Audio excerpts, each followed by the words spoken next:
Hi, I'm Estefanos. Hi, I'm Karsten. Hi, I'm Lane, and this is Physics Project 2, where we're going to be explaining buoyancy force. Alright, so for our project, we decided to do the buoyancy force. So let's start with what buoyancy force is. So basically, it is the upwards force felt on objects that are submerged in fluids. And why does this happen? So objects that are submerged in fluids, because of something I'll explain a little bit later, experience pressure. And basically, because objects have a volume and height, the pressure felt at the top and bottom of the object is going to be different, and that difference in pressure ultimately is what causes that upward force to be applied to the object that is in the fluid. So what do we know? The buoyancy force is a difference in forces. It is basically the difference from the force pushing upwards to the force pushing downwards from the pressure. But we aren't able to get anything from that, that's just inequality. So we need to first add our first addition to our model, which is pressure.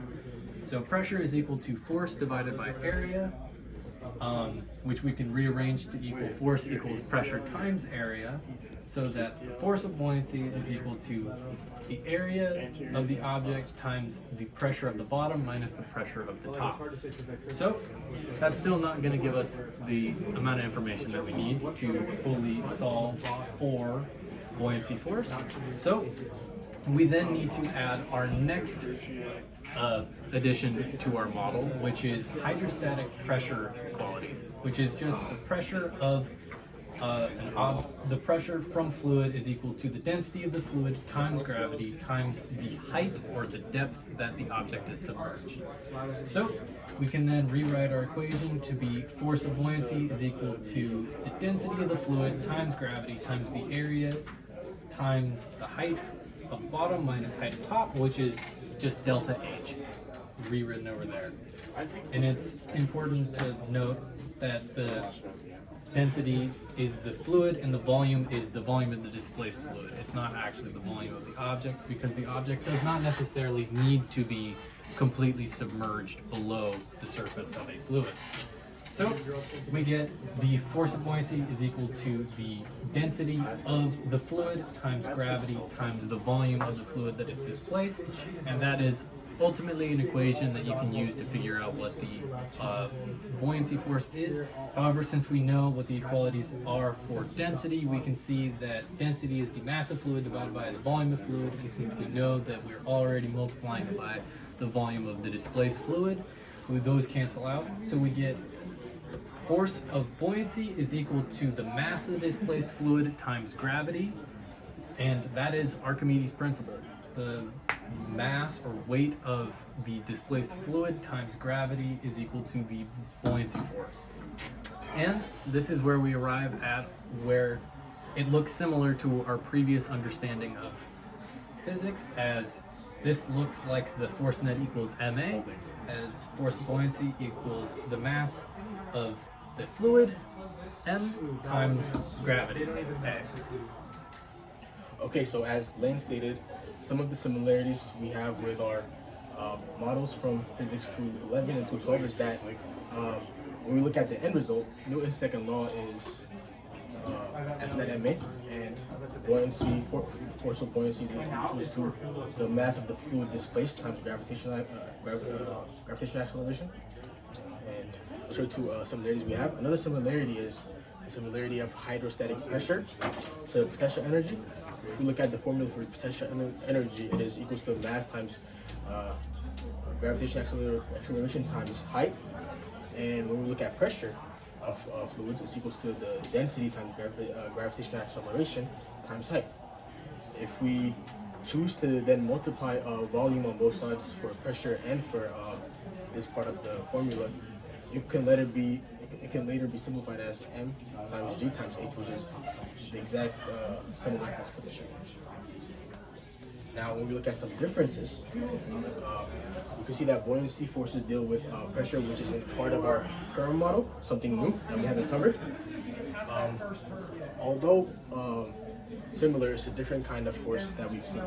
And to go to further explanation, these are the forces we've went over: normal force, force of tension, static friction, kinetic friction, and static friction, kinetic friction, and spring force. And all of those forces are kind of like a contact force with a solid object in a sense. And gravitational force is a force of attraction. When we look at buoyancy force, it's kind of, I don't want to say it's a thrust force, but it's kind of an upthrust force. And since we haven't worked with that, we can say it's analogous to a mix of friction and normal force. One way I can explain that is if we look at an object that has friction force and normal force, if we tend to tilt that object, we see that there's a force applied on it, and there's a friction force countering that force that's being applied on it. And how it's analogous to normal force is when we think of normal force, it's exactly like that. It's directly upwards from gravitational force, and in this sense, the buoyancy force is directly proportional to, I guess, gravitational force, depending on different circumstances.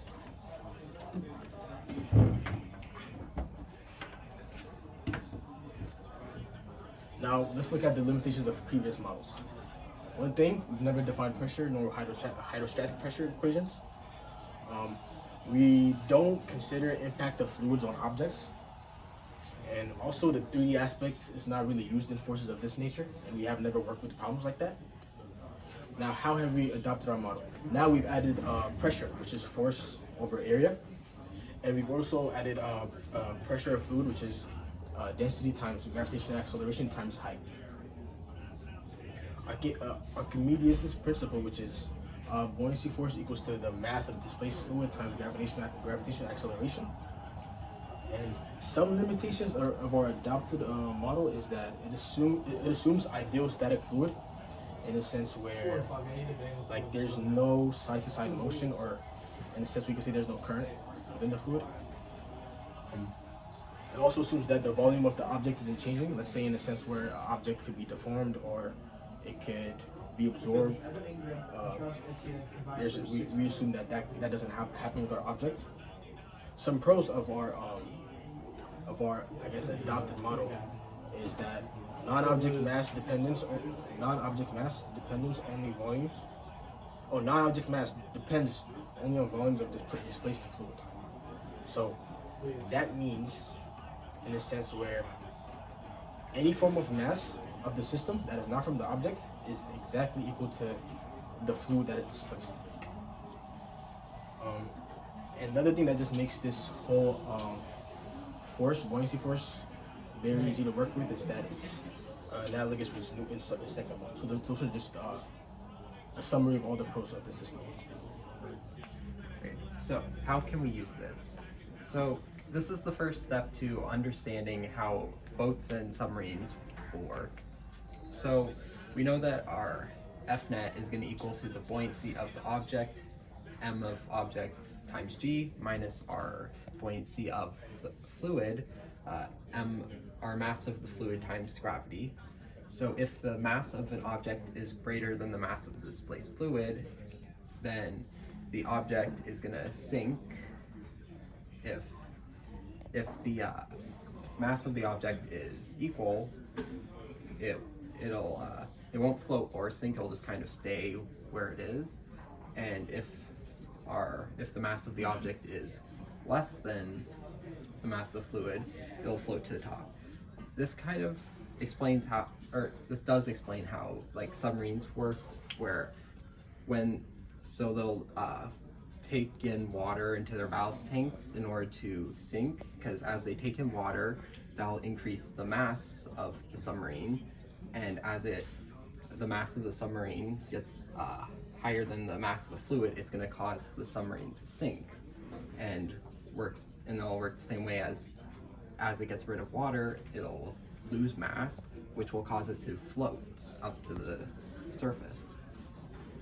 So an example problem for this is we have a wooden block with side lengths 2m, is submerged in an oil with a density of 800 kilograms per meter cubed, and we'll find the buoyant force. So our buoyant force is equal to our density of the fluid times gravity times the volume of the cube, or the volume of the displaced fluid.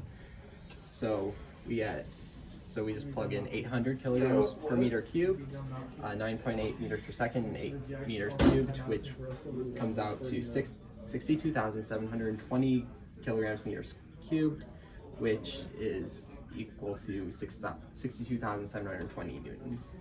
So the units check out. Our units check out on this because kilogram meters per second squared, yeah, is equal to newtons, which is our unit for force. So our answer makes sense because we have a large block with side lengths of 2 meters, which is 6 feet-ish, submerged in a fairly dense liquid. It's gonna, the Newton's third law of pairs are, so our block is gonna be pushing the fluid out, and then the fluid isn't gonna want to be pushed, so it's gonna give an equal reaction, trying to push that block back up. And then symbolically, our answer makes sense. As the volume of the block decreases, our buoyancy force would also decrease because there's going to be less liquid being displaced, so we'll have less force trying to push it back. And then as the density of the liquid increases, you're going to have more force pushing back on the block as you're displacing it.